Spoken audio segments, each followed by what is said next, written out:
ঘূর্ণিঝড় শব্দটি যেন বাংলাদেশের সঙ্গে জড়িয়ে গেছে। প্রতি বছর একাধিক ঘূর্ণিঝড় লণ্ডভণ্ড করে দেয় উপকূলীয় অঞ্চল।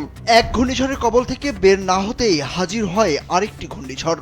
এবার বছরের প্রথম ঘূর্ণিঝড় চোখ রাঙাচ্ছে। বঙ্গোপসাগরের নতুন এই ঘূর্ণিঝড়ের শঙ্কা দেখা দিয়েছে, যার নাম দেওয়া হয়েছে শক্তি। আবহাওয়া বিশেষজ্ঞরা বলছেন বছরের প্রথম ঘূর্ণিঝড়, তাই পূর্ণ শক্তি সঞ্চয় করলে নামের মতোই তছনছ করে দিতে পারে উপকূল।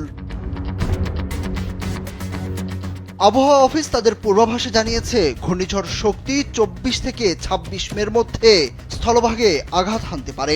সম্ভাব্য আঘাতের এলাকা ভারতের উড়িষ্যা উপকূল থেকে বাংলাদেশের চট্টগ্রাম উপকূল পর্যন্ত বিস্তৃত। সবচেয়ে বেশি ঝুঁকির মধ্যে রয়েছে বাংলাদেশের খুলনা বিভাগ এবং ভারতের পশ্চিমবঙ্গ উপকূল।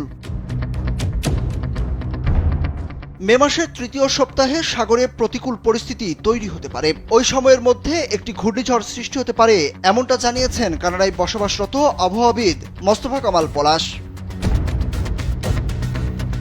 তিনি জানিয়েছেন এখনও ঘূর্ণিঝড়টি তৈরি হয়নি, তবে বঙ্গোপসাগরে যে পরিবেশ তৈরি হচ্ছে তা ঘূর্ণিঝড় সৃষ্টির জন্য অনুকূল। তাই পরিস্থিতি যেমন যাচ্ছে এতে করে ঘূর্ণিঝড় তৈরি হওয়া সময়ের ব্যাপার মাত্র।